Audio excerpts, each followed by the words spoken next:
Paz do Senhor Jesus, meus irmãos, graças a Deus estamos aqui reunidos mais uma vez para juntos louvar e bendizer o nome do Senhor e estudar a sua santa palavra. Eu convido os irmãos que nesse momento nos assistem para orar conosco, pedindo a direção do Senhor para este trabalho, que o Espírito Santo de Deus venha nos conduzir e nos dar graça, nos dar sabedoria. Que o Senhor venha também abençoar os que nos assistem para entender a palavra do Senhor. Oremos ao Senhor. Nosso Deus, nosso Pai Celestial, em nome de Jesus, aqui estamos reunidos em Teu nome, Senhor, para louvar ao Senhor e bendizê-lo na beleza da sua santidade. Pedimos a direção do Senhor para este trabalho, que o Espírito Santo nos conduza. Recebe, Senhor, a nossa adoração, o louvor que a Ti nós apresentamos. Tire todo o impedimento, Senhor, nesta gravação. Abençoe os que nos assistem, Senhor. Cure os que estão doentes. Alegre os que estão tristes, Senhor. Dê vitória a cada um. Fica conosco esta noite. Nós te pedimos e te agradecemos em nome de Jesus. Amém. Graças a Deus, meus irmãos, nós tivemos um pequeno problema no início da gravação, então por isso que o primeiro vídeo não deu certo. Mas graças a Deus, tudo se resolveu. Comigo nesta live estão a minha filha Fernanda. Amém. E a minha esposa Márcia. Cumprimento a todos com a paz do Senhor. Amém. Nós vamos louvar ao Senhor com o hino de número 107 da nossa harpa. Abra sua harpa e louve a Deus juntamente conosco. Hino 107 da nossa harpa. Firme nas promessas. Louve a Deus junto conosco nesta noite. Vamos louvar a Deus com bastante alegria.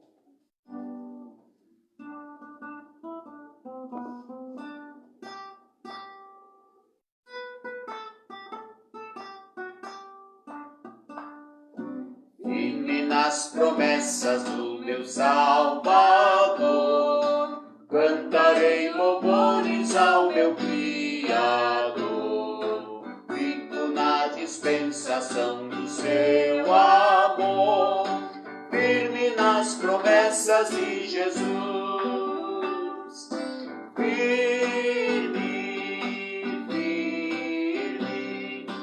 Firme nas promessas de Jesus, oh Cristo,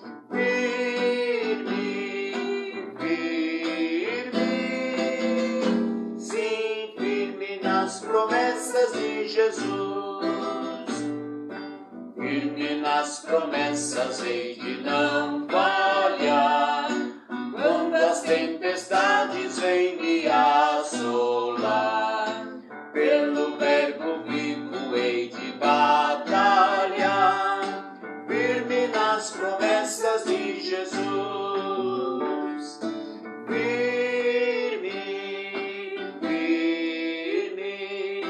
Firme nas promessas de Jesus, oh Cristo,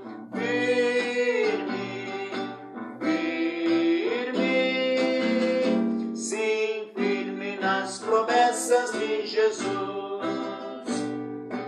firme nas promessas de igreja, sim, purificação no sangue para mim, plena liberdade em Jesus sem fim, firme nas promessas de Jesus,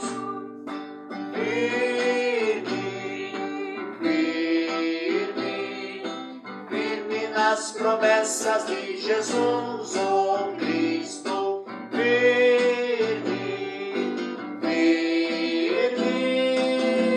sim, firme nas promessas de Jesus, firme nas promessas do Senhor Jesus, em amor ligado com a sua cruz, cada dia mais alegro mina a luz, firme nas promessas de Jesus,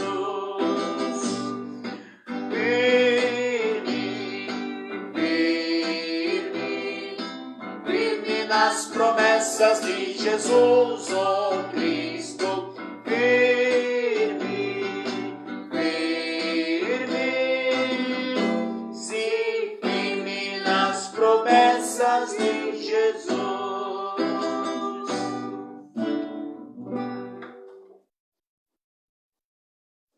Graças a Deus, meus irmãos, que cada um de nós possamos permanecer firmes e inabaláveis nas promessas do Senhor Jesus. Fiel é aquele que prometeu. Alguns irmãos nos assistindo esta noite, irmão Celso Pequinha de Oliveira, irmão José Nivaldo, meu amigo lá de Osasco, também nos assistindo, a missionária Sônia Menezes, esposa do nosso pastor, irmã Lilian Ferreira também, nossa amiga lá de Osasco, esposa do irmão Nivaldo, a irmã Letícia Moreira, Pai do Senhor, a irmã Márcia, muita saudade de vocês. Nós também, a irmã Letícia, estamos com muita saudade. A irmã Patrícia, esposa do irmão Celso, também conosco, graças a Deus. Meus irmãos, nós vamos ao estudo da lição de número 4 da nossa Escola Bíblica Dominical, que tem como título Dons de Poder. Os irmãos que estão no grupo da nossa igreja, eu mandei o texto na segunda-feira, todas as segundas-feiras eu mando o texto ali, então os irmãos leiam, e os que podem assistir pelo computador podem ler o texto no celular. A lição número 4 tem como título Dons de Poder. O texto áureo está em 1 aos Coríntios, capítulo 2, versículos 4 e 5, e nos diz assim: A minha palavra e a minha pregação não consistiram em palavras persuasivas de sabedoria humana, mas em demonstração do Espírito e de poder, para que a vossa fé não se apoiasse em sabedoria dos homens, mas no poder de Deus. Verdade prática. Os dons de poder são capacitações especiais em situações que demandam a ação sobrenatural do Espírito Santo na vida do crente. Leitura bíblica em classe, 1 aos Coríntios, capítulo 12, versículo 4, e ainda os versículos 9 a 11. Irmãos que quiserem acompanhar na sua Bíblia, 1 aos Coríntios 12, versículo 4, e depois os versículos 9 ao versículo 11. Diz assim a palavra de Deus: Ora, há diversidade de dons, mas o Espírito é o mesmo. Versículo 9. E a outro pelo mesmo Espírito a fé, e a outro pelo mesmo Espírito os dons de curar.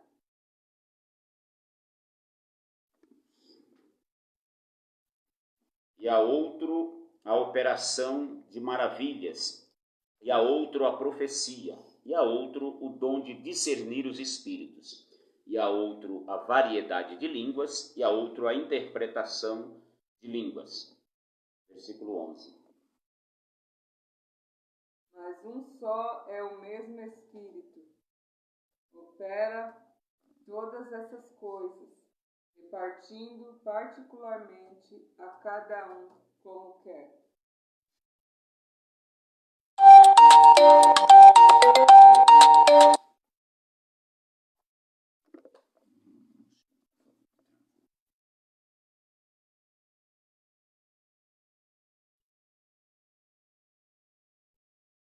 Mas um só e o mesmo Espírito opera todas essas coisas, repartindo particularmente a cada um como quer.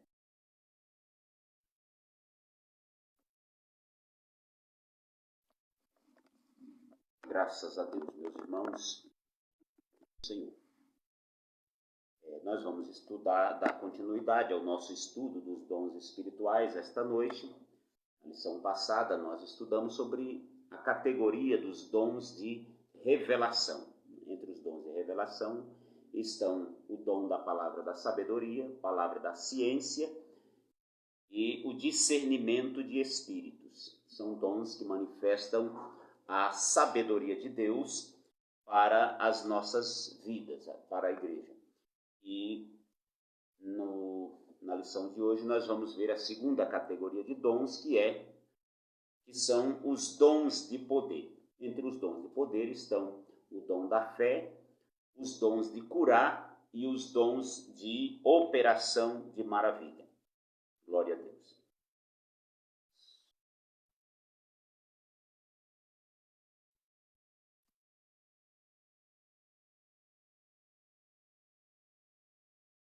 texto aqui, irmãos, está travando. Tenho só um pouquinho de paciência aí que eu vou. Muito bem. E continuando aqui, irmãos, esses três dons de poder, eles manifestam a onipotência de Deus, o supremo poder de Deus sobre todas as coisas. Nós sabemos pela Bíblia que Deus, ele tem todo o domínio, todo o poder no céu e na terra. Não existe no mundo, tanto físico como espiritual, nenhuma autoridade que não esteja submissa a Deus. Não existe nenhum ser humano ou ser espiritual que possa agir por conta própria, sem a permissão do nosso Deus. Sendo assim, Deus, sendo todo-poderoso, ele pode fazer tudo aquilo que ele entender, tudo aquilo que ele quer, ele faz. Deus nunca é pego de surpresa, Deus tem domínio sobre todas as coisas. No reinado de Nabucodonosor, por exemplo, ele sonhou um sonho, e sonho de uma grande árvore. E Daniel deu a interpretação daquele sonho e disse que ele passaria 7 tempos vivendo como animal selvagem, comendo erva como os bois, sendo molhado pelo orvalho, as suas unhas cresceriam como garras, até que ele reconhecesse que o Altíssimo tem domínio sobre o reino dos homens. Então Deus, ele domina sobre todas as coisas. Nesta lição, irmãos, no primeiro tópico, nós vamos falar sobre o dom da fé. Vamos explicar para os irmãos aí o significado da palavra fé na Bíblia. Vamos também ver os diferentes tipos de fé. Não existe apenas uma fé. Nós vamos ver que há a fé salvífica, a fé como uma virtude do fruto do Espírito, e também nós vamos ver a fé como dom espiritual e alguns exemplos bíblicos de fé. Esse é o primeiro tópico. No segundo tópico, nós vamos falar sobre os dons de curar.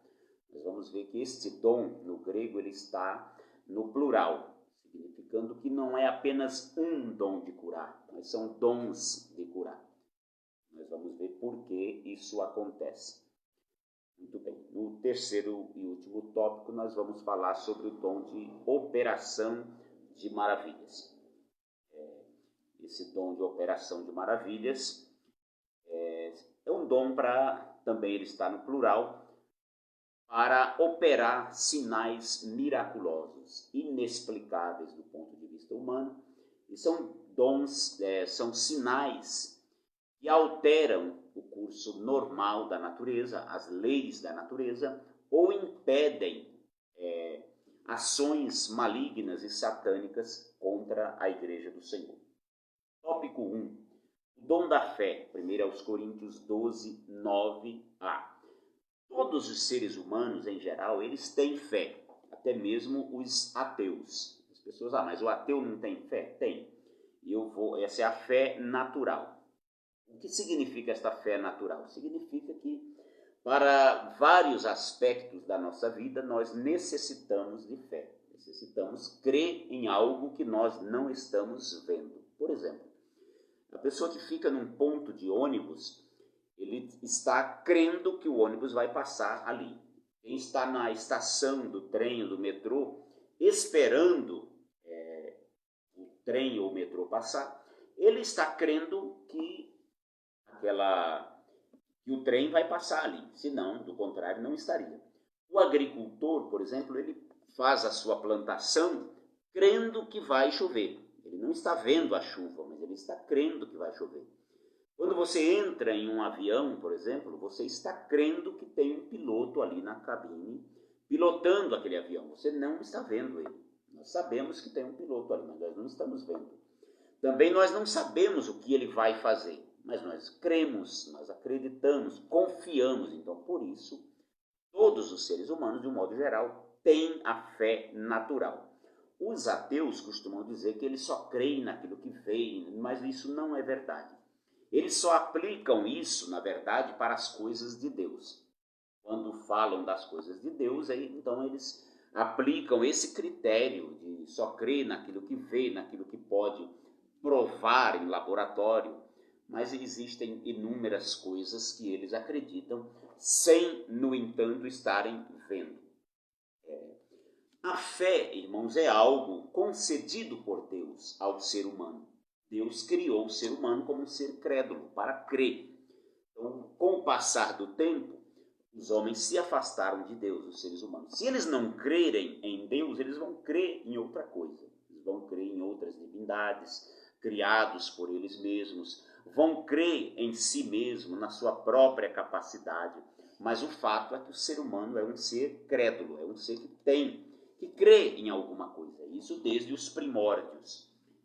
Em vários países, por exemplo, as pessoas acreditam em animais como divindades, outros acreditam em insetos como divindades, acreditam em estátuas, em madeiras, coisas criadas pelo próprio homem, acreditam na própria natureza como sendo uma divindade. Há pessoas que adoram o sol, outros adoram a lua, as estrelas. Outros acreditam que a divindade, na verdade, ela é uma energia positiva que existe no mundo.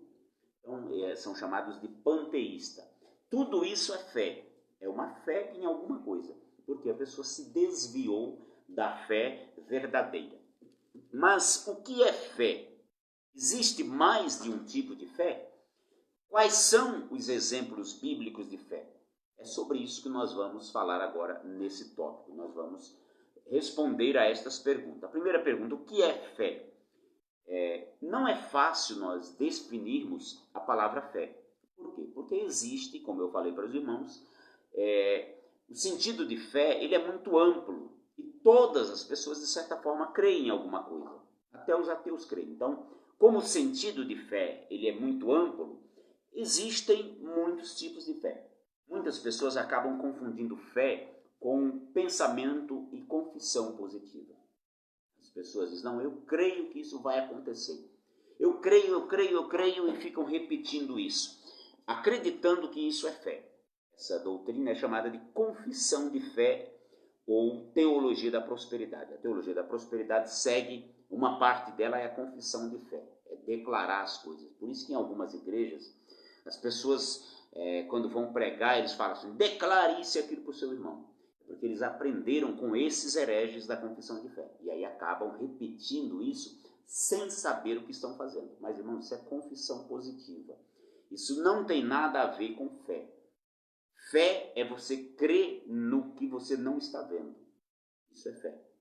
Mas a confissão positiva é uma falsa crença de que as nossas palavras têm poder e que tudo aquilo que você declarar, seja positivo ou negativo, vai acontecer. Mas isso não é verdade. Não é porque eu declaro que eu vou ser dono de uma mansão aqui em São Carlos que isso vai se concretizar. Existem pessoas que eles andam rodeando mansões e pisando ali, se apossando, nas palavras deles, de uma palavra que está escrito lá em Josué. Onde pisar a planta do teu pé, isso te darei. Mas eles esquecem que esta palavra foi dita a Josué e ao povo de Israel naquela ocasião. Não tem nada a ver com a nossa vida hoje no século XXI. Quando nós lemos a Bíblia, meus irmãos, nós temos que ter em mente isso. Para quem foi escrito esse texto? O que esse texto tem a ver comigo? Então, nós estudamos em um trimestre, há algum tempo atrás, sobre as promessas de Deus. E no momento daquele estudo nós vimos isso, que tem promessas que não foram feitas a nós, são promessas ao povo de Israel. Deus prometeu coisas a Abraão que não foram prometidas para mim. Por exemplo, Deus prometeu para Abraão que ele seria pai de uma grande nação. Você será pai, você vai ter um filho na sua velhice. Mas Deus não prometeu para mim que eu serei pai na velhice. Se Deus prometer, claro que eu vou crer. Mas Deus não me prometeu isso. Deus não me prometeu, por exemplo, que onde eu colocar a planta do meu pé será meu. Não, Deus prometeu isso a Josué e cumpriu. Onde Josué alcançou, lá ele conquistou. Lá na divisão das tribos, das terras, na conquista da terra de Canaã. Deus prometeu a terra de Canaã a Israel. E Josué seria o líder desta conquista. E Deus cumpriu a sua parte ali. Israel é que não cumpriu a parte dele. Mas Deus sempre cumpre. Então, quando nós falamos de confissão positiva ou pensamento positivo, isso não é fé. Isso é, às vezes, ilação de pessoas que não conhecem a Bíblia, que acreditam que por pensar positivo ou por declarar alguma coisa, isso vai acontecer. Eu não estou dizendo que você deve pensar negativamente ou falar coisas ruins, não. Porque não é que isso acontece. Por exemplo, se eu falar algo bom para você, eu não estou errado em falar. Mas o fato de eu falar não significa que vai acontecer. Porém, as minhas palavras e os meus pensamentos, eles podem ter influências negativas. Isso é verdade.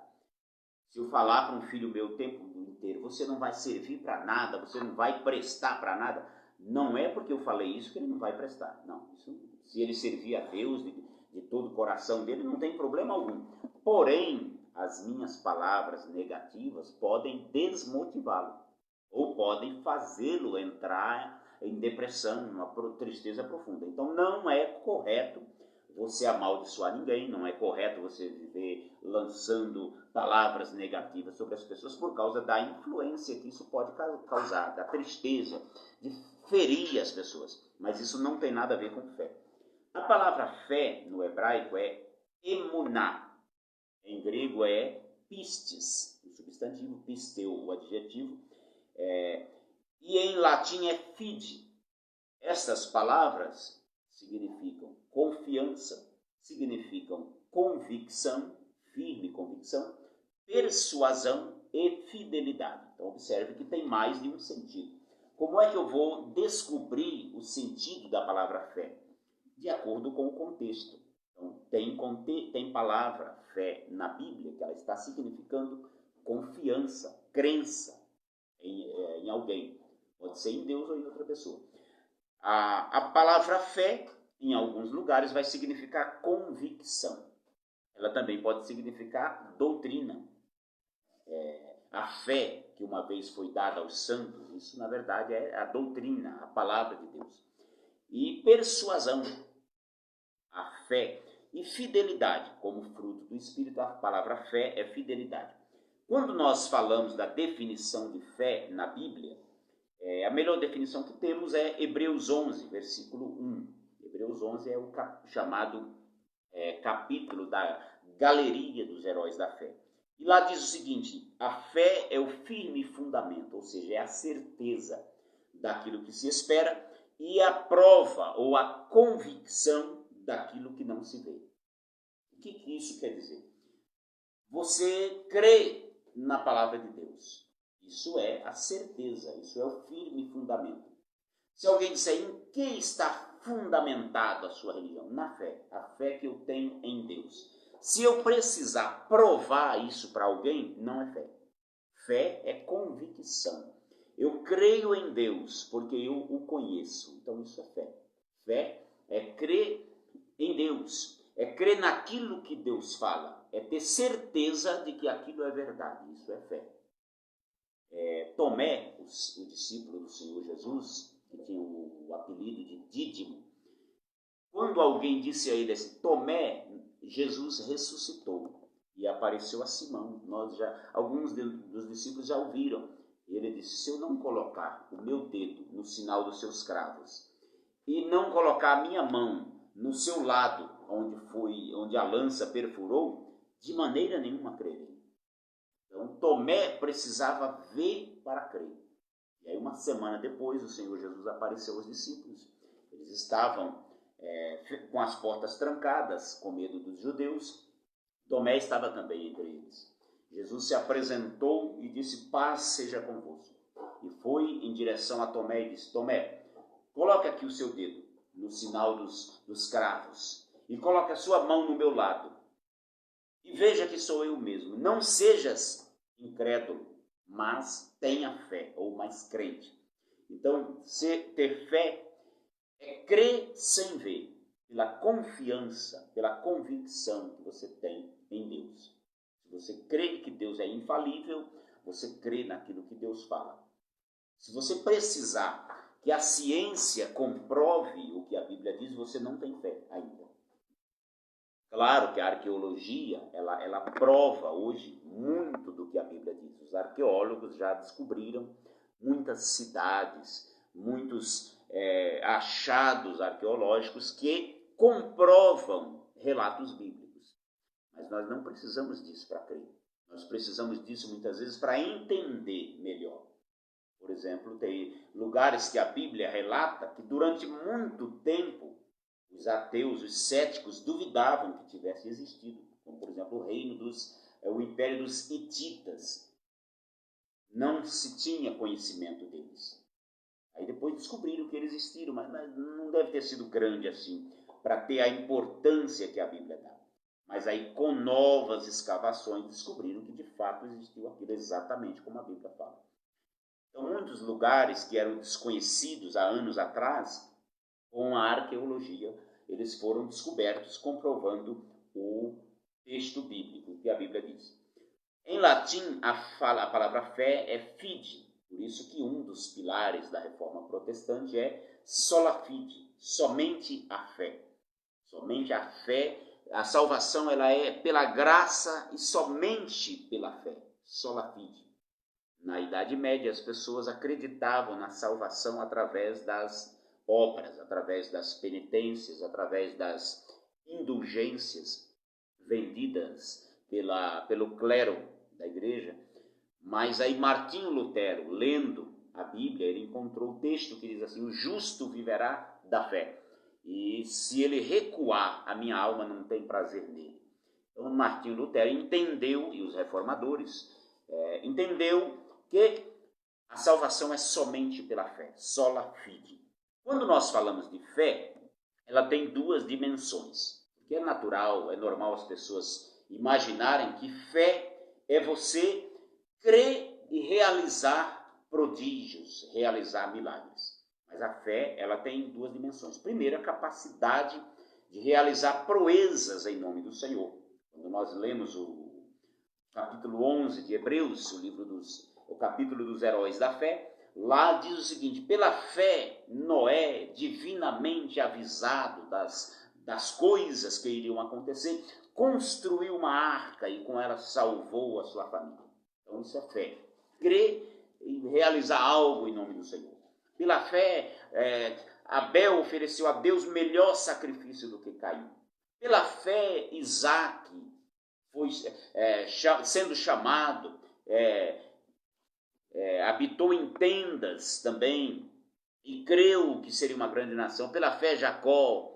Pela fé, Moisés, sendo chamado, obedeceu. E aí segue. Pela fé, Davi, muitos outros. Mas no final desse capítulo tem a outra dimensão da fé. O que é? É suportar, capacidade para suportar aflições e até mesmo a morte por amor a Deus. Por exemplo, nesse mesmo capítulo nós vamos encontrar que alguns homens dos quais o mundo não era digno foram perseguidos, andaram errantes pelo deserto, padeceram, foram cerrados ao meio, mortos ao fio da espada. Então, quando nós falamos isso para as pessoas da confissão de fé, eles dizem que isso é coisa de derrotado.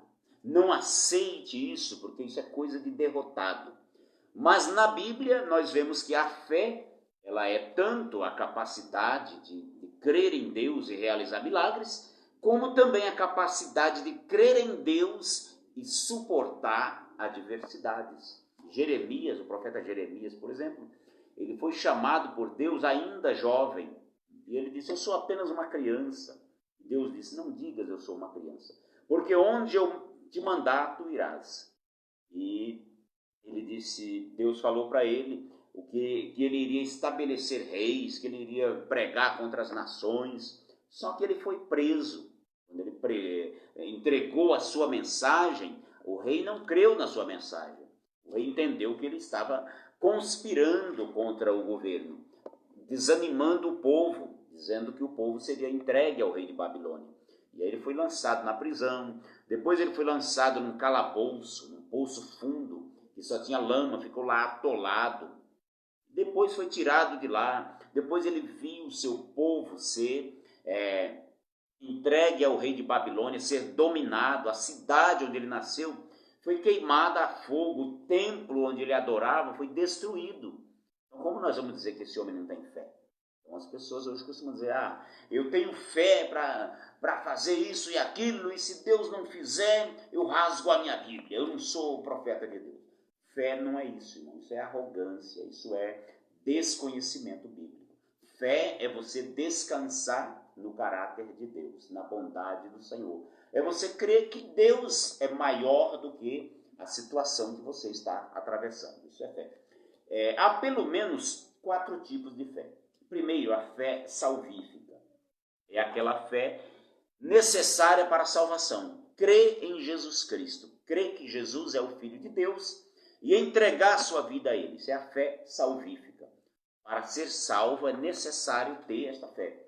Efésios 8, 2, 8 a 10 diz assim, porque pela graça sois salvos, por meio da fé. Isso não vem de vós, é dom de Deus. Não vem das obras, para que ninguém se glorie. Então isso é a fé salvífica. Mas tem uma outra fé, que é a fé como doutrina. Permanecer na fé, a fé que uma vez foi dada aos santos. Então, quando se fala nesse sentido, aqueles que seguem a fé, então a fé nesse sentido é doutrina, a palavra de Deus. Tem a fé como virtude do fruto do Espírito. Nesse sentido, a fé é fidelidade. O Espírito Santo produz no nosso coração a fidelidade, junto com o amor, a alegria, a bondade, a benignidade, a mansidão, o domínio próprio. Isso são virtudes do Espírito Santo. Mas há um outro tipo de fé, que é o que nós vamos estudar agora, que é um dom espiritual. Esse dom espiritual da fé é uma capacidade que o Espírito Santo concede ao crente para realizar coisas que transcendem a vida natural. Primeiro é os Coríntios 12, 9, a parte que fala da fé. A outros é dado a fé. Então esse dom da fé é diferente da fé salvífica, é diferente da fé como fruto do Espírito. Essa fé aqui é uma fé especial a ponto de realizar milagres. Essa fé, ela é uma confiança extraordinária em Deus para realizar milagres numa determinada situação caótica ou desesperadora, onde os meios humanos e naturais se tornam inúteis. Chega uma situação em que não há escape do ponto de vista humano. E aí alguém com o dom da fé crê em Deus e, através desta fé, realiza milagres. Isso é um dom. Então temos aqui alguns exemplos bíblicos do dom da fé. Eu coloquei aqui alguns exemplos. Por exemplo, Abraão, no Monte Moriá. Deus prometeu um filho a Abraão, ele sendo já idoso. Ele tinha já mais de 90 anos, quase 100 anos, 99 anos, Sara tinha 90. Então Deus disse para ele, daqui um tempo, daqui um ano, Sara vai ter um filho. E aí ele disse, Senhor, como que nós vamos ter filhos? Eu já sou idoso. Sara já cessou o costume das mulheres. Mas Deus reafirmou a promessa e diz a Bíblia que Abraão creu no Senhor. Isso lhe foi imputado como justiça. Porém, depois que o filho da promessa nasceu, Isaque, Deus chamou Abraão e disse, Abraão, e ele disse, eis-me aqui. Pegue o seu filho único e vá a um monte que eu vou te mostrar e ofereça-o em holocausto ali. E Abraão simplesmente obedeceu. Levantou de madrugada, pegou 2 dos seus moços, pegou um jumento, lenha, cutelo e o fogo. E seguiu para o holocausto, junto com Isaque. No meio do caminho, já próximo do monte, Isaque disse assim, meu pai, eu estou vendo que nós trouxemos aqui a lenha, o fogo, o cutelo, está tudo certo para o sacrifício, mas está faltando uma coisa, está faltando o cordeiro. Cadê o cordeiro, o animal que a gente vai sacrificar? E Abraão disse assim, meu filho, Deus para si cordeiro proverá. E ali aquele lugar ficou conhecido como no monte do Senhor se proverá, ou Yahvé Irê. Yahvé Irê, que transliterado é Javé Jirê, ou Jeová Jirê. porque Deus proverá. Quando Abraão estava prestes a sacrificar seu filho, ele foi com o cutelo para matar o filho, para cumprir a ordem de Deus. Mas um anjo desceu do céu e bradou e disse: Abraão, não faças tal. Agora sei que temes a Deus e não me negaste o teu filho, teu único. Lá em Hebreus, nós lendo, quando fala de Abraão sobre este caso, diz que Abraão cria que Deus poderia até ressuscitar o seu filho dos mortos. E com tal confiança, ele iria de fato sacrificar o seu filho, pela fé, crendo que Deus, o Deus que prometeu o seu filho, é poderoso até para ressuscitá-lo dos mortos. Um detalhe é que Abraão nunca tinha ouvido falar em ressurreição. Hoje nós já ouvimos falar. Nós lemos a Bíblia que várias pessoas ressuscitaram. Nós lemos que Jesus ressuscitou. Mas Abraão não tinha Bíblia. Abraão não sabia nem o que era ressurreição. Mas ele acreditava que Deus faria um milagre. Então isso é o dom da fé. Aí um outro caso é Moisés. Moisés saiu com o povo de Israel do Egito em direção à terra prometida. Quando eles saíram do Egito, se distanciaram um pouco, eles chegaram ao mar, em frente ao Mar Vermelho. De um lado havia um monte, do outro lado outro monte. Quando eles olharam para trás, eles viram que o exército de Faraó vinha atrás deles, armados, e não tinha para onde fugir. Para frente não poderiam fugir porque estava o mar. Para um lado o monte, para o outro lado outro monte, e atrás Faraó. Mas Moisés, pelo dom da fé, ele acalmou o povo, crendo que Deus faria um milagre. E disse assim: não temais, vede o livramento que o Senhor dará. Os egípcios que hoje vocês estão vendo, nunca mais vocês verão. Então isso é o dom da fé. E dizendo isso, ele estendeu a sua mão sobre o mar, e o mar se abriu, e o povo passou em seco.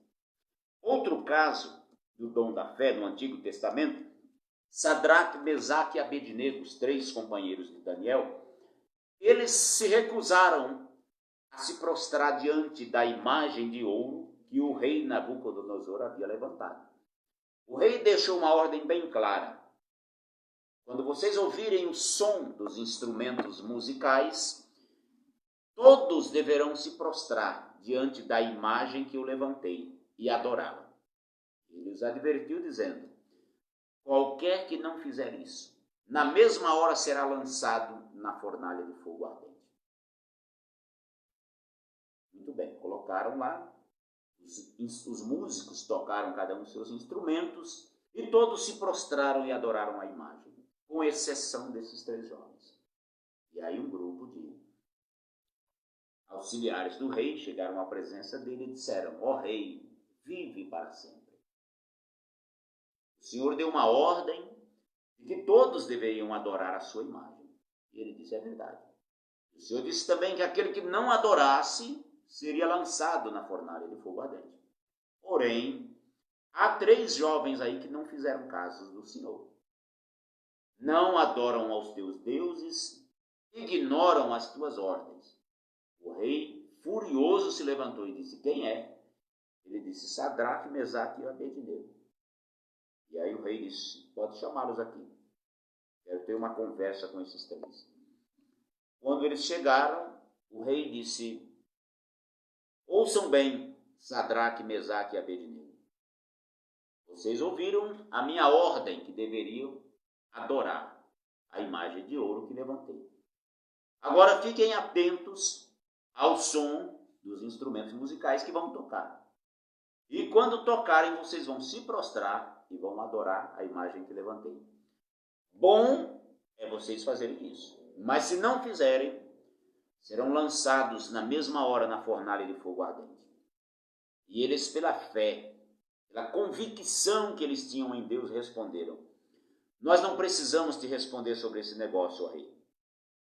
O Deus a quem nós servimos, ele pode nos livrar da fornalha de fogo ardente e das tuas mãos. Mas fique sabendo, ó rei, que se ele não nos livrar, nós não nos prostraremos diante da sua imagem e não adoraremos os teus deuses. O rei ficou tão furioso que mandou aquecer a fornalha 7 vezes mais e lançar aqueles jovens dentro do fogo. A fornalha estava tão quente que os algozes daqueles homens foram queimados, foram mortos com o calor da fornalha antes de chegarem lá. Quando chegaram perto, o calor fez com que eles desmaiassem. E aqueles homens foram lançados dentro da fornalha de fogos hiperquente e começaram a passear lá dentro. E de repente o rei se espantou, o seu semblante mudou, os seus joelhos começaram a bater um no outro. Todo trêmulo, ele olhou e viu 4 homens lá dentro, passeando, e não havia nenhuma lesão, nada, nem sinal de fogo neles. E ele observou que o aspecto do 4º homem era semelhante aos deuses ou a alguém sobrenatural que não é deste mundo. E o rei espantado gritou: Sadraque, Mesaque e Abednego, servos do Deus Altíssimo, saiam daí e venham para cá. E ficou espantado com aquilo. Então a fé daqueles homens, a convicção, a certeza que eles tinham do caráter de Deus fez com que o milagre acontecesse. Eles estavam dispostos a dar a própria vida em nome da fidelidade a Deus. Então isso é fé. Fé é você estar disposto a ir às últimas consequências pelo nome do Senhor. Outro que também outro exemplo do dom da fé é o profeta Daniel, no capítulo 6. Ele sabia que havia uma escritura do rei Dário, ou Dario, assinada, segundo a qual, segundo esta lei, num espaço de 30 dias, qualquer pessoa que se prostrasse ou fizesse petição a outra pessoa ou a outro Deus que não fosse o rei, fosse lançado na cova dos leões.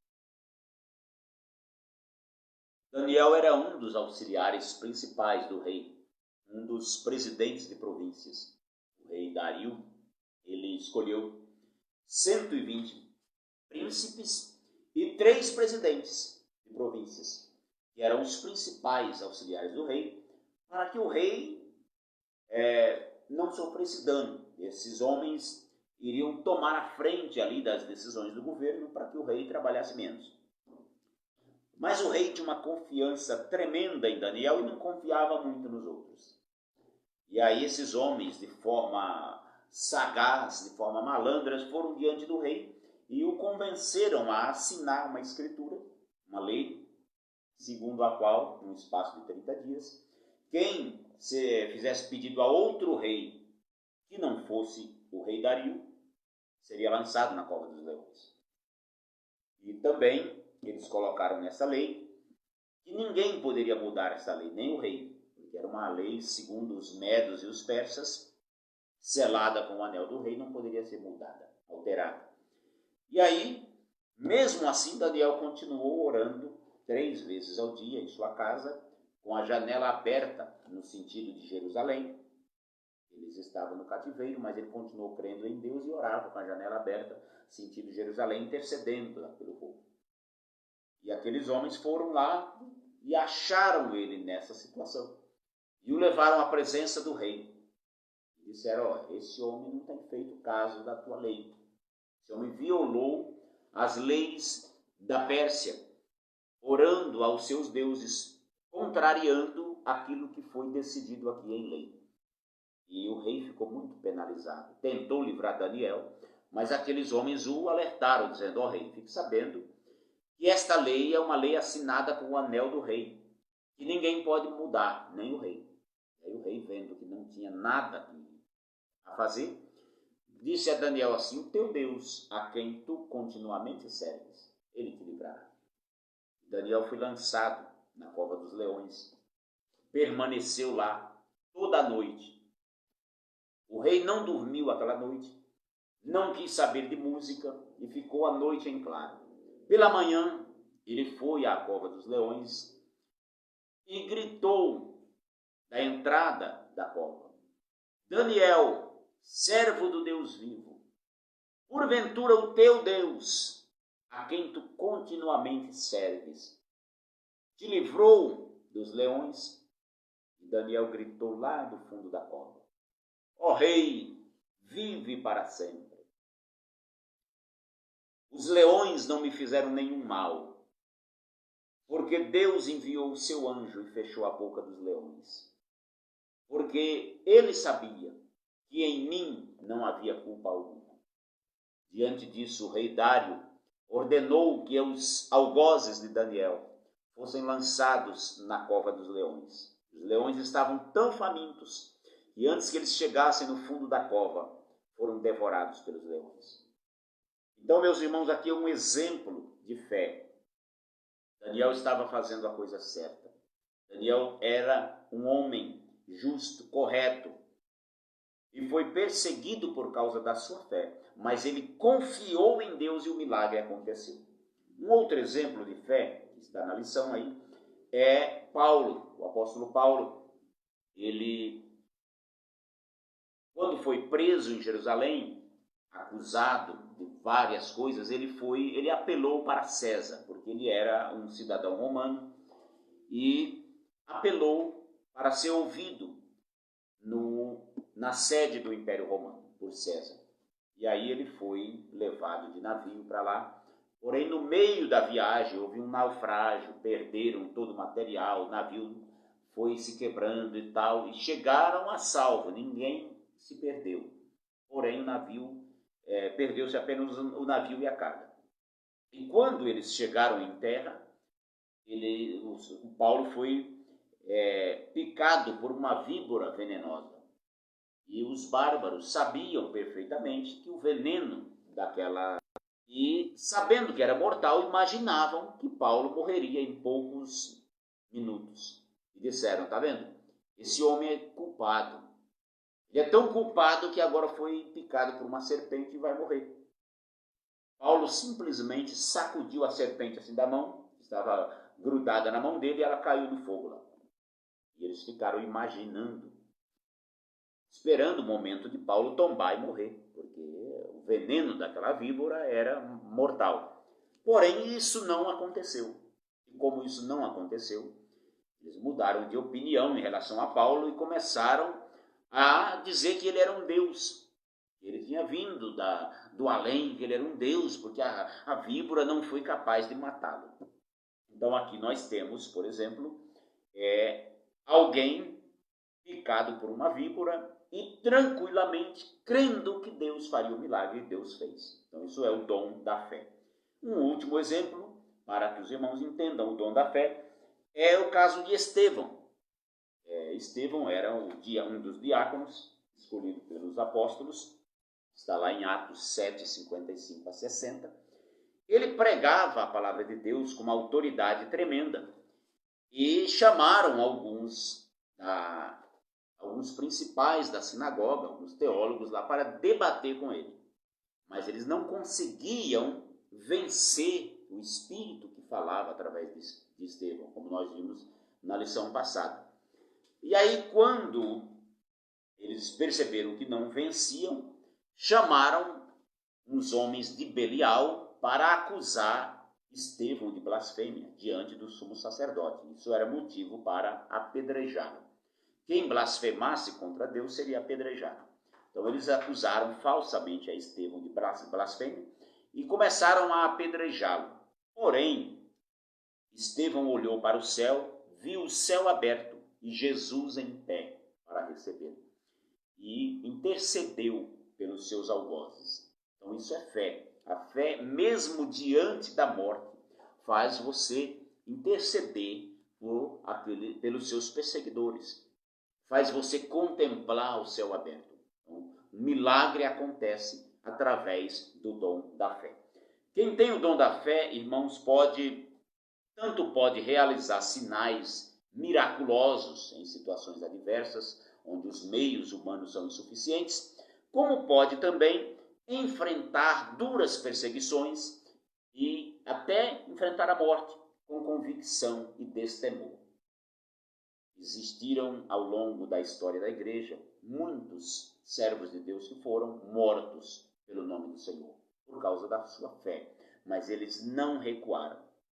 O apóstolo João foi lançado, foi aprisionado na ilha de Patmos, uma ilha cheia de animais selvagens. A chance dele sobreviver ali era quase zero.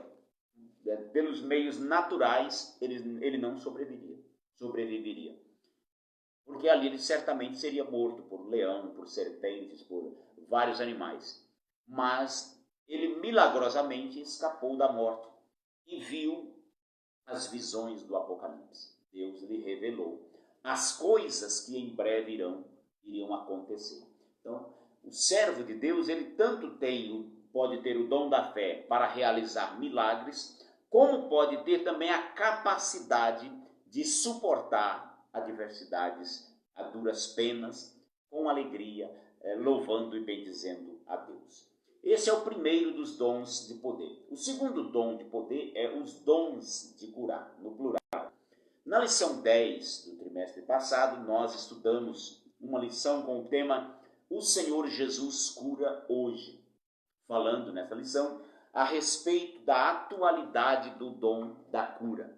Muitas pessoas evangélicas, chamados tradicionais ou reformados, eles renegam o dom da cura para os dons de hoje, para os dias de hoje. Essas pessoas não acreditam na atualidade dos dons espirituais.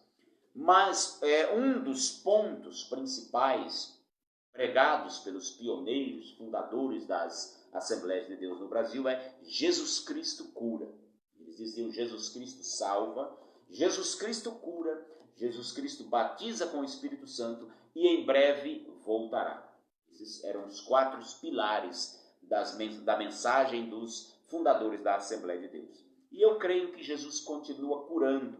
Por quê? Porque ele é o mesmo ontem, hoje e eternamente, conforme nos diz Hebreus capítulo 13, versículo 7. E o que são dons de curar? Por que essa expressão está no plural? Ela está no plural porque Deus concede este dom para curar qualquer tipo de enfermidade, seja física, seja psicossomática ou espiritual. Existem doenças de natureza física, de ordem física, que são por exemplo, infecções, inflamações no corpo, alguma degeneração do corpo. São doenças de natureza física. Estas doenças, mediante o poder de Deus, podem ser curadas, segundo a vontade dele. Mas existem também as doenças psicossomáticas, que são aquelas doenças de ordem emocional que geram problemas físicos. Por exemplo, a depressão, por exemplo, a síndrome do pânico, muitas outras doenças, o estresse. Essas são as doenças psicossomáticas que causam problemas físicos, como problemas no estômago, problemas do coração, infarto, uma série de coisas, AVC, são doenças psicossomáticas que repercutem no nosso corpo. E as doenças espirituais são doenças de origem maligna. Perturbações malignas que podem ser curadas através dos dons de curar. Porém, irmãos, é importante nós destacarmos aqui que os dons de curar, eles não pertencem exclusivamente a uma pessoa e não lhe conferem poder absoluto, autonomia para curar onde e quando quiser. Não, quem cura é Deus e não o portador do dom, e Deus cura quem Ele quer, quando Ele quer, onde Ele quiser e se quiser. Deus é soberano e Ele não está sujeito a ordens humanas. Não queira dar ordem a Deus. Não queira dizer o que Deus tem que fazer. Eu já vi muitas pessoas errarem fazendo isso. Chegar diante de um enfermo e dizer assim: você está curado em nome de Jesus. Só que não aconteceu nada. O enfermo continuou doente e até morreu. Então como é que ele está curado se não foi curado? Aí eu volto à questão da confissão positiva. A pessoa acredita que o fato dele falar que alguém está curado, alguém está. Você só pode dizer que alguém está curado se Deus mandar você falar. Se Deus falasse que vai curar alguém, Deus falou para você que vai curar, você tem certeza que Deus falou? Então fale. Fale e não tenha medo, porque se Deus falou, ele cumpre. Mas se Deus não falou, não fale que a pessoa será curada. Por que você não deve falar isso? Porque se você falar e não acontecer, ao invés da pessoa ter fé em Deus, ele vai duvidar de Deus. E pode até blasfemar contra Deus. Principalmente se ele não for crente. Eu conheci uma irmã que ela teve lúpus, uma doença terrível. E ela ficou muito tempo doente, internada e tal. E muitas pessoas crentes, ela era uma mulher de Deus. Ela era mulher de círculo de oração, dirigente de círculo de oração, temente a Deus, orava e fazia a obra do Senhor. Só que ela foi acometida dessa doença e algumas pessoas a visitaram dizendo que Jesus ia curar e profetizaram e tal e tal. E uma pessoa disse, não, Deus não vai curar. Deus vai levar. E Deus levou. Então, somente aquela pessoa falou a verdade. Muitas vezes as pessoas vão a um hospital e saem profetizando para A, B e C. O nosso papel como servos de Deus não é profetizar cura, é orar para Deus curar. Se Deus curar, ele é Deus. E se ele não curar, ele continua sendo Deus. Então não devemos, irmãos, querer suplantar a vontade de Deus. A nossa vontade, é claro, é que todos sejam curados. Eu, pela minha vontade, todos seriam curados. Mas a vontade de Deus, ela é boa, agradável e perfeita. Deus sabe o que está fazendo. Existem pessoas aí com essa doença que não foram curadas e faleceram. Mas depois os parentes se conformaram, porque os médicos haviam alertado que se aquela pessoa sobrevivesse, iria vegetar pelo resto da vida em uma cama sem saber o que está fazendo, porque o cérebro foi comprometido. Outros iriam ter sérios problemas no pulmão, porque o pulmão estava respiratório, porque o pulmão foi comprometido, iria sofrer. Então Deus sabe o que é melhor. Deus sabe o que está por vir neste mundo. Paulo disse que para mim o morrer é Cristo, para mim o viver é Cristo e o morrer é lucro. Eu prefiro partir e estar com Cristo, que é incomparavelmente melhor. O crente em Jesus que tem esta convicção, irmãos, se ele for curado, maravilha. Se ele não for curado, ele vai ao encontro do Senhor. Ontem nós sepultamos a irmã Elza, muito querida nossa, da nossa igreja, servia ao Senhor. Mas aprouve a Deus levá-la para a eternidade. Nós não vamos questionar a vontade de Deus. Particularmente, na oração que fiz ali no velório, eu agradeci a Deus pelos anos de vida que o Senhor concedeu à irmã Elza, pelo privilégio de desfrutarmos da sua amizade. É assim que o crente em Jesus deve se comportar. Claro que se Deus quisesse curar a irmã Elza, ele é poderoso para fazer. Ele poderia curá-la instantaneamente. E não foi por falta de oração. Nas minhas orações eu sempre orava pela irmã Elza, pela irmã Helena, para Jesus curar. A mãe dela está lá, com mais de 90 anos, sobreviveu a um AVC e está lá. E a sua filha, bem mais jovem, partiu. Deus é que sabe todas as coisas e não nós. Então, irmãos, quando nós falamos de cura, é importante nós lembrarmos que quem cura é Ele, e segundo a sua vontade.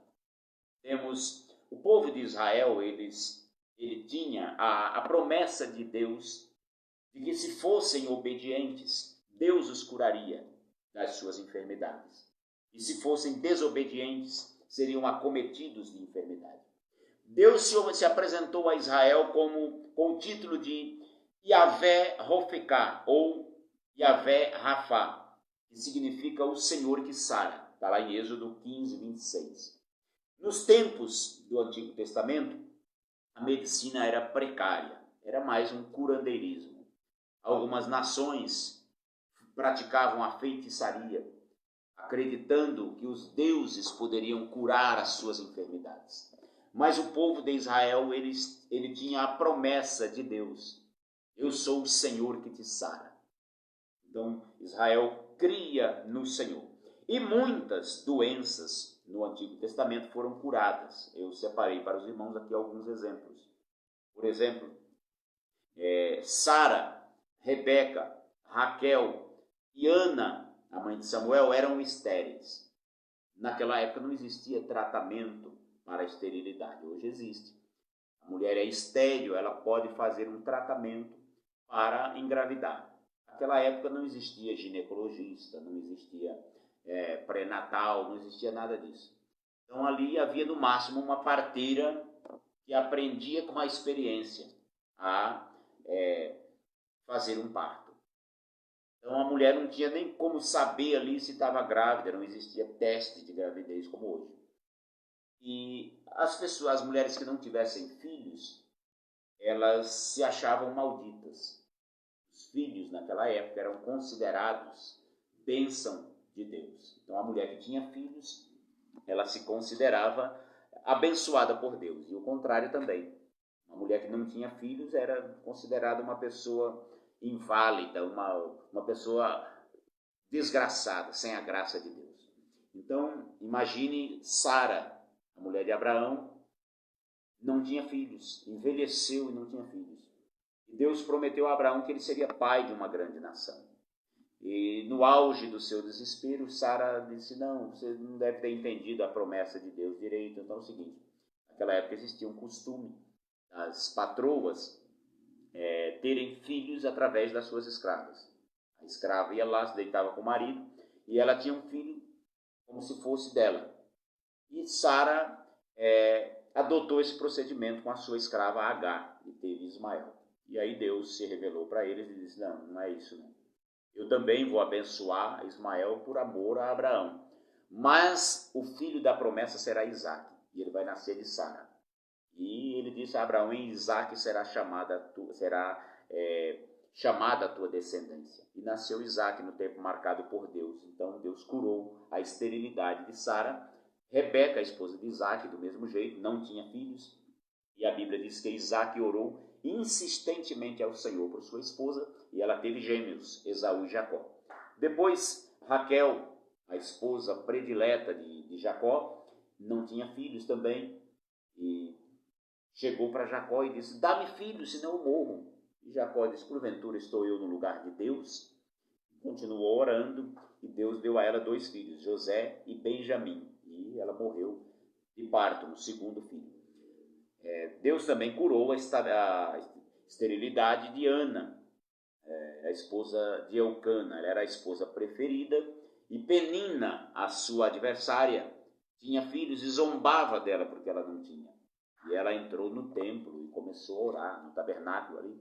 Começou a orar, e orou, e o sacerdote imaginou que ela estava embriagada. Mas ela disse: não me tenha por filha de Belial, a tua serva não está embriagada a essa hora da manhã, mas eu sou uma mulher amargurada de espírito e tenho derramado a minha alma perante o Senhor, pedindo a ele um filho. E o sumo sacerdote disse: vá em paz, o Senhor conceda aquilo que você pediu. E depois de 1 ano ela teve o seu primeiro filho, Samuel. Ela votou um voto e disse que se tivesse um filho do sexo masculino, entregaria ele ao Senhor todos os dias da sua vida, e fez isso, cumpriu o seu voto.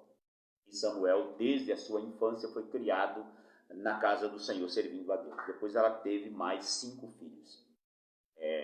Deus também curou os filhos, a família de Abimeleque nos dias de Abraão. Eles adoeceram lá por causa da tentativa deles de ficar com Sara. Abraão mentiu, dizendo que Sara era sua irmã e não sua esposa, com medo de morrer. E o Abimeleque levou Sara para a casa dele. Só que aí Deus feriu ele de uma enfermidade. Ele e toda a sua família. Mas aí ele chamou Abraão e disse: o que foi que você fez? Eu cometi um pecado aqui porque você mentiu. E ele disse: eu fiquei com medo de morrer, por Abimeleque. E eles foram curados. Temos outro exemplo de cura também.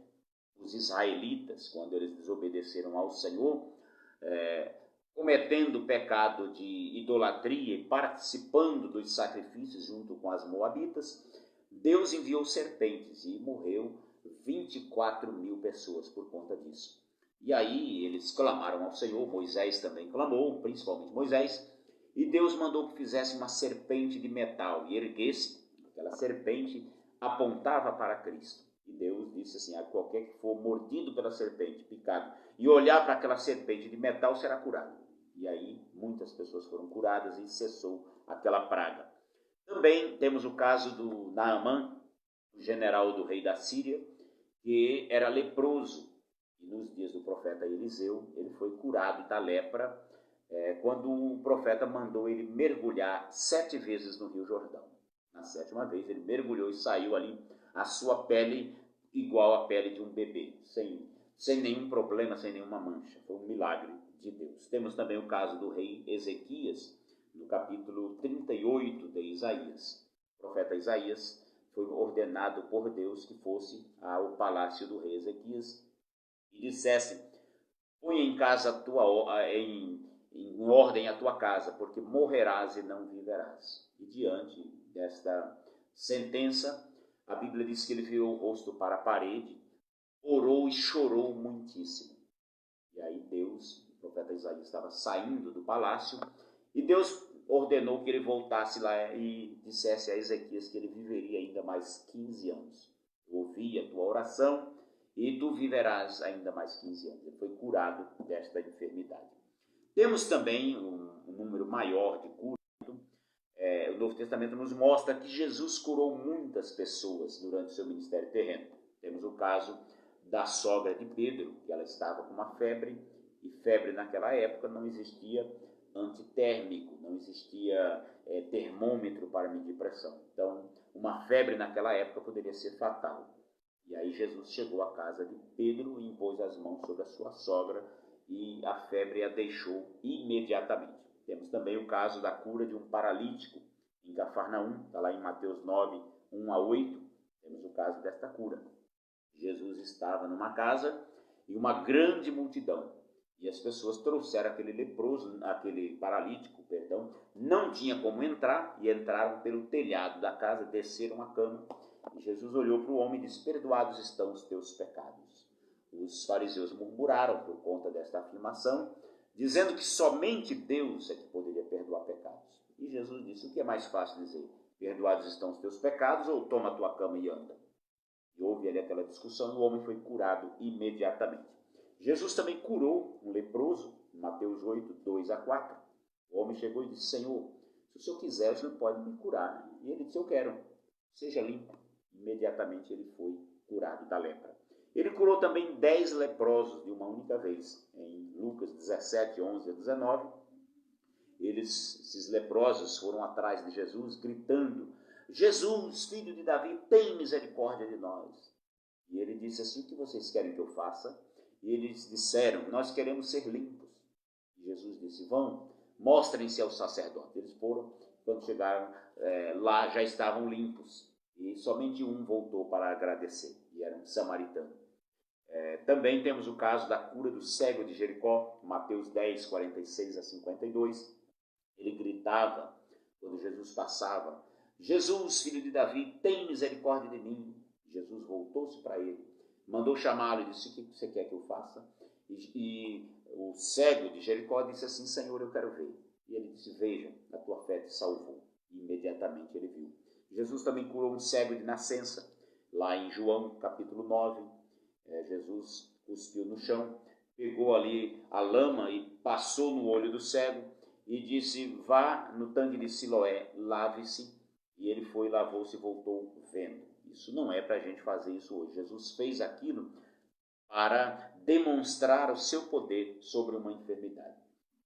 Jesus também curou um homem que tinha uma das mãos mirrada ou ressequida, em Mateus 11, 9-13. Jesus também curou uma mulher que tinha um fluxo, uma hemorragia, em Marcos 5, 25-34. E curou também o paralítico de Betesda, que há 38 anos era paralítico.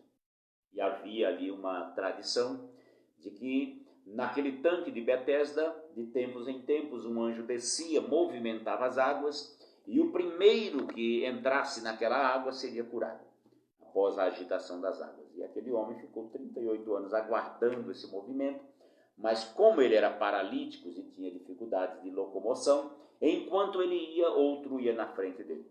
Jesus chegou para ele e disse: você quer ficar curado? Ele disse: eu não tenho quem me coloque no tanque, enquanto eu tento ir, outro vai antes de mim. Mas Jesus disse para ele assim: pegue a sua cama, levante-se, pegue a sua cama e vá para casa. E ele imediatamente levantou-se curado e dava glórias a Deus. Então foi um grande milagre. Os apóstolos de Jesus também, eles deram continuidade ao ministério de Jesus e curaram muitas pessoas em nome do Senhor Jesus. Temos aqui alguns exemplos. Por exemplo, Pedro e João, eles iam juntos ao templo, e quando estavam entrando, um coxo lhes pediu esmolas. Dá-me uma esmola. E ele disse: olhe para nós, eu não tenho prata nem ouro, mas o que eu tenho eu te dou. Em nome de Jesus Cristo Nazareno, levante-se e ande. Imediatamente os seus pés se endireitaram, e o homem levantou, entrou com eles no templo e dava glórias a Deus. Também Pedro foi usado por Deus para curar um homem chamado Enéas, está lá em Atos capítulo 9, versículo 34. O Enéas estava doente, e Pedro chegou diante dele e disse: Enéas, Jesus Cristo te dá saúde. Imediatamente o homem ficou curado. Também foi usado para ressuscitar Tabita, também chamada de Dorcas, em Atos 9 a 40. Filipe também foi usado por Deus para curar muitas pessoas, fazer muitos milagres em Samaria, Atos capítulo 8, versículo 6. E Paulo, o apóstolo Paulo, foi usado por Deus em muitas curas e milagres. Atos 19, 11 e 12, temos os relatos destas curas. Então, agora no item 4, aí nós vamos ver sobre a relação que há entre a redenção e as curas. A cura divina, meus irmãos, ela está relacionada ao processo de salvação, a redenção. Lá no capítulo 53 de Isaías, o profeta Isaías, falando sobre o Messias, ele disse: verdadeiramente, ele tomou sobre si as nossas dores e as nossas enfermidades. Então, no mesmo capítulo em que Isaías fala da salvação, de que Jesus tomou sobre si o peso do nosso pecado, diz que ele tomou também as nossas enfermidades. Porém, é preciso nós considerarmos que nós ainda não alcançamos a redenção do nosso corpo. Somente na eternidade é que nós alcançaremos, após a ressurreição, nós alcançaremos um corpo glorificado. E esse corpo glorificado que nós vamos receber, ele não estará mais sujeito às doenças ou à morte. Mas enquanto nós estivermos nesse corpo mortal, nós poderemos sim ser acometidos de enfermidades. Nós vamos envelhecer. Nós não estamos imunes, como querem os teólogos da prosperidade, que dizem que o crente não pode ficar doente. Então, irmãos, somente quando nós nos revestirmos da imortalidade em um corpo glorioso, aí sim nós estaremos livres de todo e qualquer tipo de enfermidade. O item 5 fala sobre a necessidade desses dons. Nós vivemos em um mundo cheio de iniquidades, incredulidade, soberba por parte do ser humano que acredita que pode viver independente de Deus. Nós vemos muitos cientistas se vangloriando do seu conhecimento e duvidando da existência de Deus. Então, a medicina ela avançou muito nos últimos anos, mas ela tem muitos limites. Em muitos casos, os médicos chamam os familiares e dizem o seguinte: que tudo que podíamos fazer já fizemos. A pessoa não reage. A pessoa tem tanto tempo de vida. Porém, eu sempre digo para os irmãos, a última palavra é de Deus quanto à vida. Ele é o doador da vida, é o sustentador. Deus tanto nos dá a vida como a mantém. O sopro de vida pertence a Deus. Eu estou falando para os irmãos neste momento, mas a minha vida é de Deus. Se Deus decidir que a minha vida deve cessar neste momento, imediatamente essa transmissão é interrompida. Mas se Deus decidir que eu devo viver mais 50 anos, por mais que tentem me matar, não conseguirão. Porque a minha vida pertence a Deus. É um hino maravilhoso que diz assim: porque Ele vive, posso crer no amanhã. Porque eu bem sei que a minha vida está nas mãos do meu Jesus, que vivo está. Então não tenha medo da morte. Não se apavore diante da possibilidade de morrer. A sua vida está nas mãos do Senhor. É Ele que decide quanto tempo você vai viver. Se você estiver nas mãos do Senhor, descanse no Senhor. Então, irmãos, os dons de curar, eles servem para demonstrar a infinita superioridade de Deus, tanto em relação às doenças quanto em relação à vida.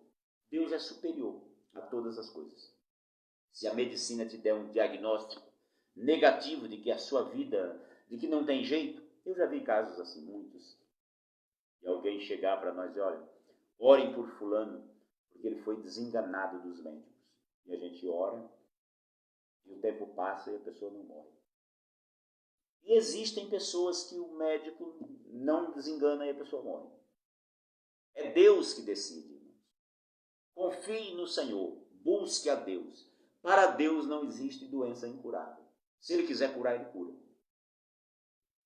Mas quando nós falamos de curas, eu sempre digo que há dois extremos que nós devemos evitar. Dois pensamentos errados, equivocados sobre isso. O primeiro deles é a posição dos cessacionistas. Quem são os cessacionistas? São aquelas pessoas que dizem que os dons de curar ficaram no primeiro século, lá na era apostólica. É um pensamento equivocado. Não há nada na Bíblia que justifique isso. Não há um só versículo que diga que Deus iria curar somente nos tempos apostólicos. Ao contrário, a Bíblia diz assim, falando sobre o poder do Espírito Santo, Pedro diz assim: a promessa é para vós, para vossos filhos, para todos que estão longe e para tantos quantos Deus nosso Senhor chamar. Então Deus curou no passado, no Velho Testamento, curou no Novo Testamento e continuará curando até Jesus voltar. Enquanto houver doenças, o Espírito Santo continuará curando segundo a sua vontade. A segunda posição extremista e equivocada que nós devemos evitar é a posição dos neopentecostais. Qual é a posição deles? Eles dizem que toda doença é do diabo, que o crente não pode aceitar a doença. Se ele ficar doente, ele tem que ser curado. Primeiro dizem que o crente não pode ficar doente, mas se ficar, tem que exigir a cura. E se não for curado, é porque está em pecado ou porque não tem fé. Isso é um desrespeito com os servos de Deus que estiverem doentes. Eu conheço muitos homens e mulheres de Deus que adoeceram e morreram. E eram fiéis ao Senhor. Oraram por muitas pessoas e as pessoas foram curadas. Existem alguns aí arrogantes que não compreendem a mensagem bíblica, que ficam dizendo aí: onde estão os pastores que não curam a Covid-19? Primeiro, onde nós dissemos que pastor cura alguém? Quando? Claro que existem os falsos profetas dizendo isso, mas eu nunca disse que pastor cura ninguém. Quem cura é Jesus. Segundo, nós nunca dissemos que Jesus cura a todos. Toda enfermidade. Não, Ele cura quem Ele quiser. Claro que Ele tem poder para curar a Covid-19. Tem e cura. Tem pessoas aí doentes do grupo de risco que foram acometidas e foram curadas. E existem pessoas que não estavam no grupo de risco e morreram. Então Deus, Ele é soberano para curar quem Ele quiser, quando quiser, da forma que Ele quiser. O terceiro e último dom da categoria dos dons de poder é o dom de operação de maravilhas. Esse dom também, ele está no plural do texto grego. Dons de operação de maravilhas. Por isso que nos textos que eu escrevi no blog eu coloquei os dons de operação de maravilhas. Porque no grego ele está no plural. Esses dons de operação de maravilha ou de milagres, assim, eles indicam que há uma variedade desses dons, por isso que está no plural. E não se refere a apenas um tipo de maravilha. Deus pode fazer vários tipos de maravilhas através desses dons. Era uma credencial dos apóstolos operar maravilhas. Várias maravilhas foram operadas através dos apóstolos. A Bíblia diz assim que muitos sinais e maravilhas se faziam através dos apóstolos. Porém, esses dons não são exclusividade dos apóstolos, dos tempos apostólicos. Hoje, Deus ainda faz o mesmo, porque Ele é o mesmo, assim como Ele curou no passado, continua curando. Ele operou maravilhas no passado e continua operando maravilhas. O que é o dom de operação de maravilhas? São capacitações sobrenaturais concedidas pelo Espírito Santo ao crente para operar sinais miraculosos e espantosos que fogem da compreensão humana. Quando nós falamos, irmãos, de milagres, grave isso. Milagres são sinais miraculosos e espantosos que fogem da compreensão humana. Se você puder explicar, então não é milagre. Não venha, irmão, com esse negócio de achar que uma dor de cabeça aqui foi milagre. Não, milagre não é isso. Pode ser uma cura, sim, mas um milagre é algo extraordinário. Eu vou dar alguns exemplos aqui de milagres para você ver o que é milagre, o que são maravilhas, operação de maravilhas. Através dos dons do Espírito Santo, do dom de operação de maravilhas, o Espírito Santo capacita o crente para intervir e neutralizar forças satânicas. O diabo anda em derredor, bramando como leão, buscando a quem possa tragar, fazendo estragos, mas através do dom de operação de maravilhas, o crente pode neutralizar uma ação maligna. Mas ele pode também, através desses dons, alterar leis naturais, leis da física, em uma determinada situação. Não é que você vai sair por aí alterando o movimento da Terra. Eu vou alterar aqui o movimento de rotação. Isso tem consequências. Os estudantes sabem que a Terra, ela gira em torno de si mesma, em torno do seu eixo. Assim, vai girando no movimento de rotação. A cada movimento que ela faz assim, 24 horas, ela gira em torno do seu eixo. Mas ela vai girando também em torno do Sol. Durante um ano ela faz a volta. Esse movimento é chamado de movimento de translação. É uma lei da física. Se ela parar de girar, impossibilita a vida. É preciso ela girar. Deus criou assim. Mas num dom de operação de maravilha, pode ser que algumas dessas leis sejam alteradas. Por exemplo, Josué estava no meio de uma guerra. Ele não tinha nenhum conhecimento de astronomia. Ele não sabia que o Sol girava em torno da Terra, que a Terra girava em torno do Sol. No seu ponto de vista, era o Sol que estava girando. E ele falou assim: Sol, detente aí, fique parado em Gibeá até que eu derrote os inimigos. E o Sol parou. A Bíblia diz que nunca mais houve um outro dia como aquele. O que aconteceu, Josué não sabe, não sabia. Mas Deus fez uma maravilha, alterou leis naturais. Então, um milagre ou uma maravilha é sempre algo sobrenatural que causa perplexidade nas pessoas que presenciam. Eu vou mostrar aqui alguns exemplos de milagres para vocês verem como isso gerou perplexidade. Por exemplo, a abertura do Mar Vermelho. Moisés estendeu a mão sobre o mar e veio um grande vento e abriu o mar. As águas foram partidas no meio. E aí os céticos tentam dizer que isso era um fenômeno natural, que o vento muito forte do deserto tal faria aquilo. Mas por que não fez de novo? E uma outra coisa, quando você seca um rio ou um lago, quem pisar ali se atola. Eu sou da zona rural, eu fui criado à beira de um rio, um riacho que a gente chamava lá. Mas quando a enchente daquele riacho baixava, ficava lama. Se você pisasse ali, você se atolaria. Imagina o mar vermelho com muitas águas. Se ele secar, abrir imediatamente, quem pisar ali se atola. Mas a Bíblia diz que Israel passou a seco.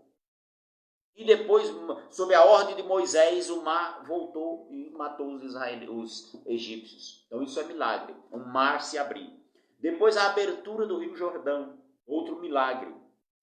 Josué com o povo de Israel chegaram em frente ao Rio Jordão. E Deus deu ordens a Josué para que ele dissesse aos sacerdotes: vocês levantem a arca e vão na frente caminhando. Quando vocês pisarem o pé na água do Rio Jordão, ele vai se abrir. O povo vai manter uma distância de aproximadamente 1 quilômetro, porque o povo não poderia olhar para a arca. A arca, ela ficava no lugar santíssimo, no lugar santo dos santos coberta. Tinha um véu do templo que separava o lugar santo dos santos do lugar santo. Então o povo não poderia se aproximar da arca. Os sacerdotes foram na frente com a arca, aproximadamente 1 quilômetro. Quando eles pisaram na água, o Rio Jordão se abriu. E a Bíblia diz que era tempo da colheita, era tempo de cheia do rio. Então o rio estava numa enchente. E ele se abriu e o povo passou. Os sacerdotes foram na frente, passando, e o povo atrás. Então isso é milagre. Milagre também aconteceu no desafio entre Elias e os profetas de Baal.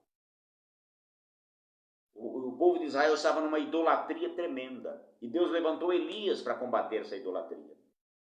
E aí Elias disse para ajuntem todos os profetas de Baal no Monte Carmelo. Vocês são muitos, só ficou eu por profeta do Senhor. Vamos fazer um desafio aqui. Nós vamos oferecer um sacrifício. Vocês são muitos, vocês peguem 2 bezerros. Coloquem sobre o altar de vocês aí. E eu sou sozinho, basta um bezerro. Eu vou construir o altar, vou colocar um bezerro em cima. Vou colocar lenha, tudo certinho, para fazer o sacrifício de oferta queimada, que era o holocausto. Mas nós não vamos colocar fogo. E a divindade que responder com fogo, esse será considerado Deus verdadeiro. E aí os profetas de Baal disseram: é boa essa palavra, muito bem, vamos fazer isso. Construíram o altar, colocaram o bezerro e tal, e começaram a clamar a Baal desde a manhã até o meio-dia. Por volta do meio-dia, Elias zombava deles: clamem mais alto. Pode ser que ele esteja dormindo, pode ser que ele tenha viajado. E eles clamaram, se retalharam com facas. Quando chegou a hora da oferta de manjares, lá às 3 da tarde, Elias falou: chegue todo mundo aqui.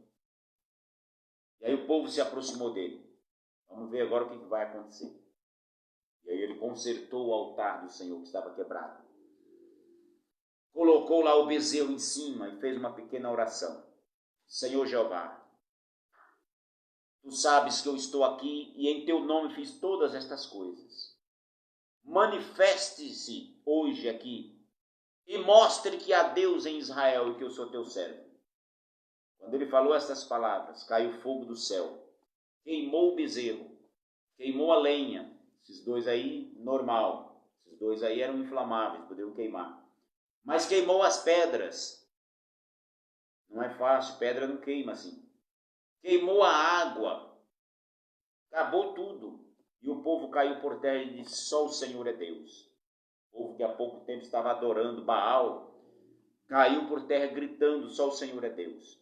Milagre é isso, irmãos, causa perplexidade. Temos também, Jesus falou para os discípulos: vamos passar para o outro lado do Mar da Galileia. E eles, homens experientes na arte de atravessar o mar em barcos, movidos a velas, eles começaram lá e tal. No meio do mar veio uma grande tempestade, balançava o barco, começou a entrar água, e eles disseram: vamos perecer e tal, não tinha jeito. Jesus estava dormindo na popa do barco. Eles foram lá chamar: mestre, tu não te incomodas que pereçamos? Jesus disse: por que temeis, homens de pouca fé? Dizendo isso, ele virou-se para o vento e disse: aquieta-te. Virou-se para o mar e disse: cala-te. De repente se fez uma grande bonança. Eles ficaram assustados e disseram assim: quem é este homem que até o vento e o mar lhe obedecem? Então isso é uma operação de maravilhas. Temos também as ressurreições do filho da viúva de Naim, Lucas 7, 11 a 17, da filha de Jairo, Marcos 5, 21 a 43, a ressurreição de Lázaro em João 11, e também, através de Pedro, Deus ressuscitou Tabita, nome aramaico, e Dorcas, nome grego, que era uma cristã temente a Deus, que fazia muitas esmolas, muito querida pelo povo, e de repente morreu. Pedro foi lá e orou, e ela ressuscitou. Então isso são maravilhas. Mas há distorções, irmãos, nos dons de curar e nos dons de operação de maravilhas. Acontecem muitas distorções envolvendo milagres. Há pessoas que pensam que são soberanas para realizar milagres no atacado o tempo todo, segundo a sua vontade. Isso não é verdade. Deus não está submisso à vontade humana para sair realizando o que o ser humano mandar. Tem gente aí que sai dando ordens. Eu exijo que aconteça isso. Bobagem. Milagre não é dessa forma. Milagre é segundo a vontade de Deus. Ele opera quando Ele quer, como quer, se quiser. É assim, Deus é soberano. Muitos também confundem a própria vontade com a vontade de Deus. Eu quero que aconteça alguma coisa e saio falando, vai acontecer porque eu quero. Não é assim. Deus não está mandando. Por isso, muitos acabam ordenando coisas que Deus não mandou e passam vergonha. Eu já vi casos assim. Da pessoa dizer assim, Deus vai te dar isso, Deus vai te dar aquilo, e a pessoa morre sem que Deus dê. Recentemente nós vimos um caso aí de um pastor, e ele disse que no dia 30 de março no Brasil iriam acontecer muitas desgraças, os mortos iriam ficar aí pelas calçadas, o SAMU, as ambulâncias não iriam dar conta de recolher, iam sair em todos os jornais. Nada disso aconteceu. Se tivesse acontecido, ele teria ficado famoso, igual a mãe de Iná. E ela disse que um grupo musical no Brasil iria morrer de acidente e, coincidentemente, eles morreram. Ora, um grupo musical que viaja o Brasil inteiro de avião, a probabilidade deles morrerem de acidente aéreo é muito grande, porque viajam muito. Ela ficou famosa. Quando alguém falava da mãe de Iná, todo mundo temia. Só que ela não previu a própria morte. E outras coisas que ela errou também foram ignoradas, as pessoas não falavam. Mas se você for atrás, tem um outro astrólogo aí, que é muito famoso em jornal. Ele disse que o ano de 2020 seria uma maravilha, isso no final de 2019. Isso está em jornais. O ano de 2020 vai ser o ano da prosperidade, mas falou tanta coisa boa, irmãos. E aí 2020 veio a Covid-19 matando milhares de pessoas em todo o mundo e tal, e quebrando a economia, e fechando tudo. E entrou 2021 ainda nessa situação. Mas ninguém fala mais disso. É capaz desse cidadão estar ainda fazendo previsões em jornais. Então, milagre, irmão, é segundo a vontade de Deus, não é segundo a minha vontade. Eu não sou um milagroso, um milagreiro, um operador de milagres. Eu creio no Deus de milagres. É diferente. Se Deus quiser realizar um milagre através da minha vida, maravilha. A glória é dele. E se ele não quiser, ele continua sendo Deus e eu continuo sendo servo de Deus. Eu não ando atrás de milagres. Eu não sirvo a Deus porque ele faz milagres. Eu sirvo a Deus porque ele é Deus. Ele é o único Deus verdadeiro. Claro que ele faz milagres, eu creio nisso, mas a razão da minha fé não está em milagres. Há também as manipulações de pessoas inescrupulosas que praticam fraudes com supostos milagres para enganar as pessoas, para ganhar dinheiro e para ganhar fama. Isso envergonha o Evangelho de Cristo. Todo milagre deve glorificar a Deus. Busque, irmão, servir a Deus por quem Ele é e não pelo que Ele faz. Então, muito cuidado com milagres. O dom de maravilhas, ele é um dom, quando ele acontece, é uma coisa inquestionável. Ele acontece para todo mundo ver e não fica nenhuma dúvida. Cuidado com manipulações religiosas, tem muito isso. O cristão, ele não tem autorização para determinar, para decretar ou para exigir milagres de Deus. Nós somos servos. Nenhum servo tem poder sobre o seu Senhor. Deus não nos deu essa autoridade de sair exigindo nada. Isso é heresia. Isso é invenção humana. Concluindo a nossa lição, que as horas já se foram, o nosso Deus não mudou. Ele continua fazendo milagres, ele continua curando enfermos.